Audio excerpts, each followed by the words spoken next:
జీవితకాలం మొత్తం కూడా 39 సంవత్సరాలే. చివరికి జైల్లోనే చనిపోయాడు. ఇటలీ కమ్యూనిస్ట్ పార్టీ జనరల్ సెక్రటరీగా పనిచేశాడు. ఆ రోజు ఇటలీ దేశ పరిపాలనకు ఎదురైనటువంటి ముస్సోలిని మనందరికీ తెలుసు. ప్రపంచంలో వేరుగాంచినటువంటి నియంత్రణలో తను రెండోవాడిగా ఉన్నాడు. ముందు హిట్లర్ ఉంటే సెకండ్ ప్లేస్ మాత్రం ముస్సోలిని.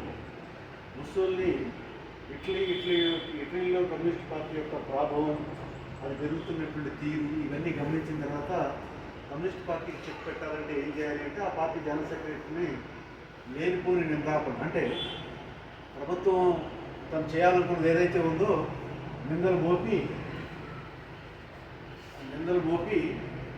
జైల్లో పెట్టమన్నది అది ఆనవాయితీ. ఇప్పుడు మన దేశంలో భారతీయ జనతా పార్టీ ప్రభుత్వం కూడా అదే చేస్తుంది. వాళ్ళకి వ్యతిరేకులు వచ్చినటువంటి వాళ్ళు యాంటీ నేషన్స్ అను లేకపోతే జాతి వ్యతిరేకులను వాళ్ళ మీద ముద్రేసి జైల్లో పెట్టడం ఆనవాయితీ. ఇది ఈడికొచ్చింది ఏం కాదు. హిట్లరు, ముస్సోలిని దగ్గర నుంచి మన దేశంలో ఉన్నటువంటి నరేంద్ర మోడీ దాకా దాన్ని తీసుకొని అదే విధానాన్ని అనుసరిస్తున్నాం.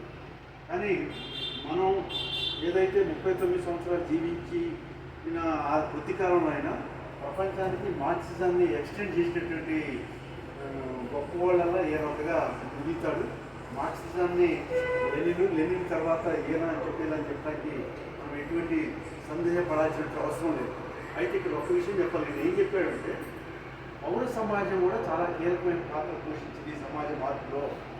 పౌర సమాజం ప్రజల యొక్క ఆలోచన విధానాన్ని, వాళ్ళ పరిస్థితిని మార్చేదానికోసం ఇది చాలా ఉపయోగపడింది.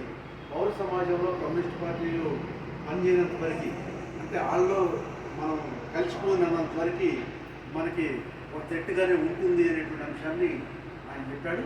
కాబట్టి ఆర్థిక సమానత్వం, సామాజిక సమానత్వంతో పాటుగా పౌర సమాజాన్ని కూడా ఇన్ఫ్లుయెన్స్ చేసే పద్ధతుల్లో నిరంతరం కమ్యూనిస్ట్ పార్టీ పనిచేయాలి.